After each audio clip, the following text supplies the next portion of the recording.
All right, so welcome to our lesson on solving equations with roots. So what we'll be doing throughout this lesson is that you will be seeing radicals in equations, and we have to solve these equations.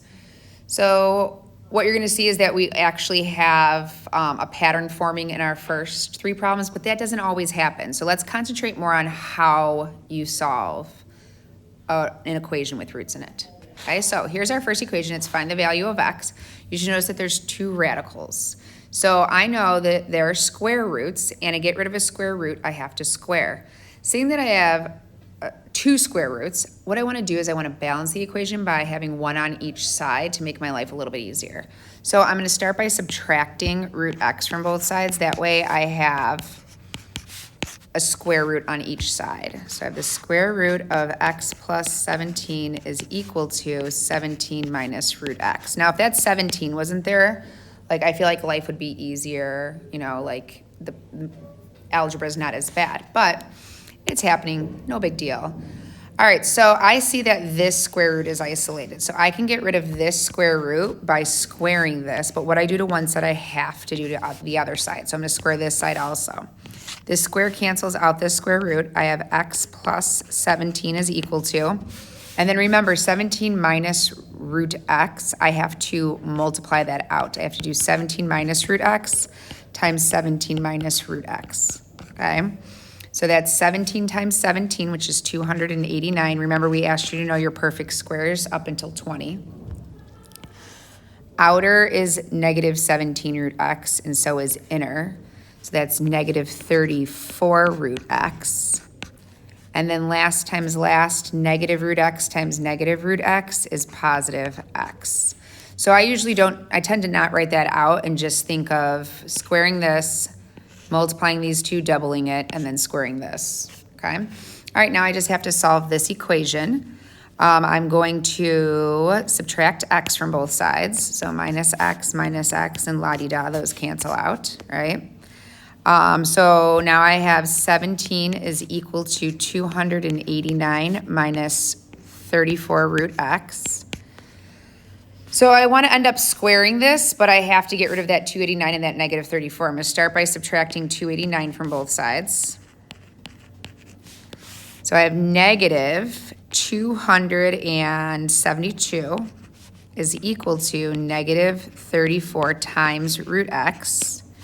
To get rid of that negative 34, I'm going to divide both sides by negative 34. So now I need to simplify that. So 4 times 8. 8 will give us, that was just doing my little mental math there, 8 is equal to root x. And if you have to do like long division off to the side, right, if you need to do this off to the side, by all means do so. Or just think of like my niece does, she's in 6th grade. She'll do guess and check, right? If you heard me say 8, because I was trying to get a 2 right here, and then I was like, oh, yep, that works, okay? Just some tips, you know? All right, now I need to get rid of this square root, so I'm going to square both sides, and I have x equals 64, okay? Now, with radical equations, you should always check your solutions, because if you plug it back in, it could not be true, right? Because it could be an extraneous solution is what it's called, because the algebra can get us to the answer, but when we plug it back in, it might not work. So you have to go back to the original, plug in 64 here. 64 plus 17 is 81. The square root of 81 is 9. Plugging in 64, we get 8 there. 9 plus 8 is 17. It's just, you know, some mental math to accompany that. All right, this one, same idea, right? There's two radicals on one side. That doesn't work out well for me, so I'm going to keep this one on this side, and then I'm going to subtract root x from both sides. I'm going to square both sides because I want to get rid of this square root, right? It's because that's the one that's isolated. And then, and mind you, I could have squared, oh, no, I don't even want to think about that. So now I have x plus 13, oopsies, x plus 13 is equal to, and then I'm going to multiply 13 minus x times 13 minus x. 13 times 13, or 13 squared is 169. 13 times negative x is negative 13x, and I have to do that twice. That's negative 26x. And then negative root x times negative root x is just x. Subtract x from both sides, those cancel. All right, subtract 169 from both sides. And I have negative 156 is equal to negative 26. I lost my root on my root x. Root x. All right, divide both sides by negative 26.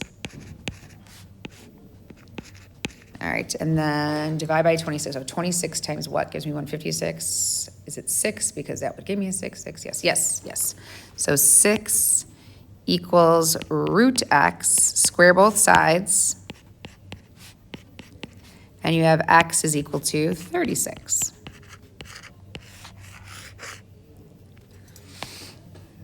All right, next one right here. And if you didn't notice, there's a pattern going on, right? This doesn't always happen that it's like square root of x plus 17 plus root x equals 17. Square root of x plus 13 plus root x equals 13. But if you notice, these have that because we're looking at a pattern that's going to be happening after this, but you have to solve equations of all sorts. So I'm not focusing on that right now. All right, so once again, I'm going to subtract root x from both sides. So we have root x plus 9. Make sure you make that radical long enough. I keep not doing that. Equals 9 minus root x. Square both sides. I have x plus 9 is equal to 81. Negative 9 root x and negative 9 root x is negative 18 root x. And then plus x. Subtract x from both sides. Subtract 81 from both sides. Negative 72 is equal to negative 18 times root x. Divide both sides by negative root 18. And that is 4. So 4 equals root x. Square both sides to get x by itself. And this time we got x equals 16. All right, so all three of these equations, if you didn't notice, were in the form square root of x plus an odd number plus root x is equal to that same odd number that we started with. Odd numbers can be expressed in the form 2n plus 1. Any even number can be 2n, right? 2 times 1, 2 times 2, 2 times 3, those are all your even numbers. And then 2 times a number plus 1 is the way we express an odd number. So it says, based on what we've seen, predict the solution to the next problem. So notice this odd number is 2n plus 1. This odd number right here is 2n plus 1. So in this case, 2n plus 1, 2n plus 1. So 2n plus 1 is equal to 17. Subtract 1 from both sides. 2n is equal to 16. N is equal to 8. And if you look, our answer is 64. 8 squared is 64. We go ahead and see what happens here. This is our odd number, 2n plus 1, 2n plus 1.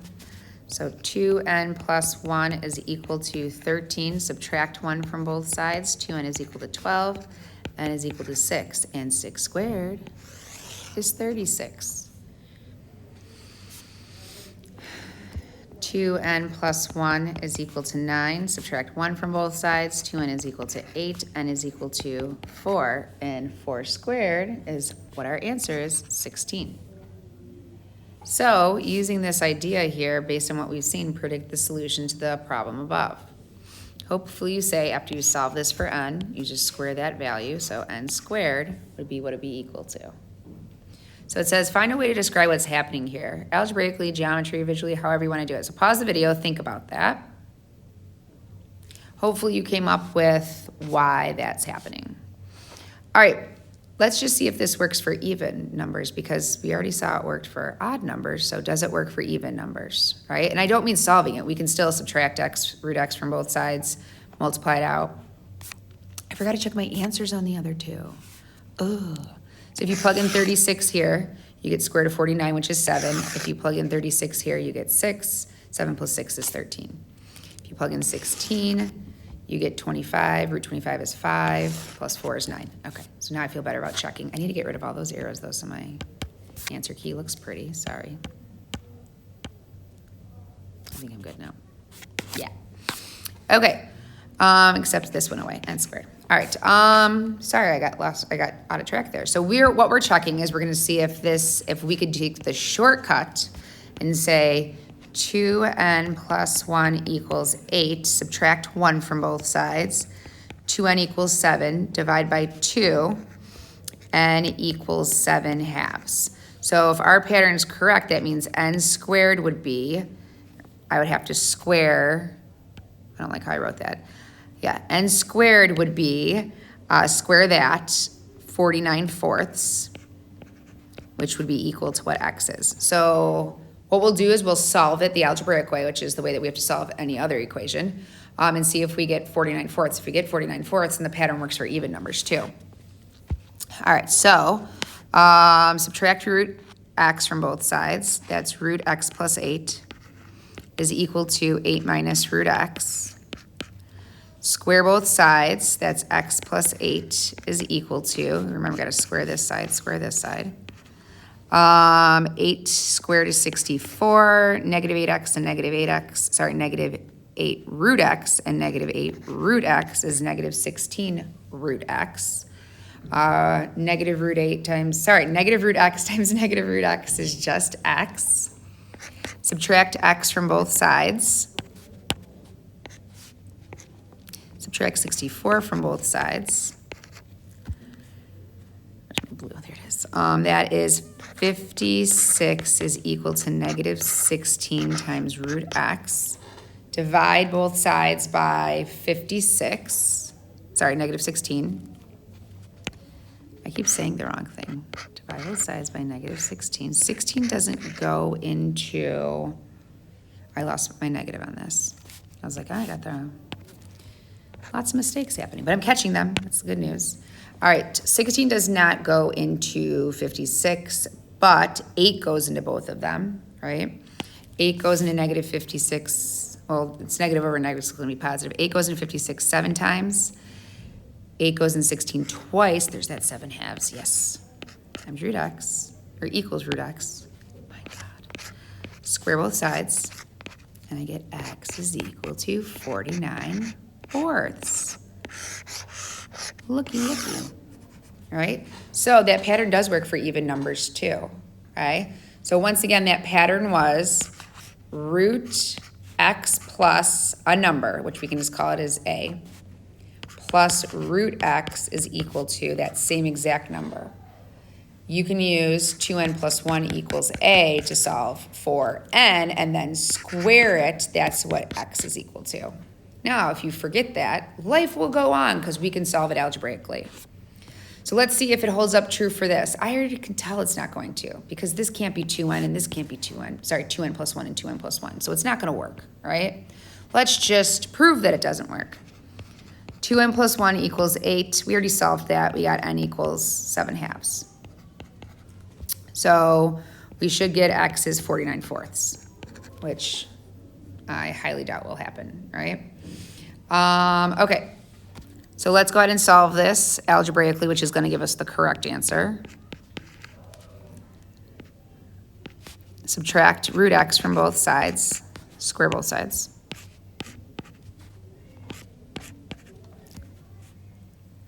And we have x plus 8 is equal to 4 times 4 is 16. Negative 4 root x and negative 4 root x is negative root 8x. Negative 8 root x plus x. Subtract x from both sides. Gone, gone. Subtract 16 from both sides. Minus 16, minus 16. Negative 8 is equal to negative 8 root x.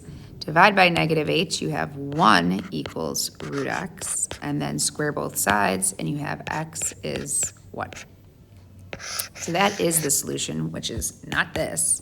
So no, the pattern does not hold up, but I knew that before I even checked it. So what we really need to concentrate on this is how we solve radical equations. Once again, you want to balance your equation so there's a radical on each side. If there is only one radical, just get that radical by itself, right? Because the whole goal is to get a radical by itself so we can square it. And then solve the equation. make sure you check your answers. I didn't check it on this one again. Plugging in 1 here, plugging in 1 here, it checks out, okay? And that's it. All right, go ahead and practice with the homework.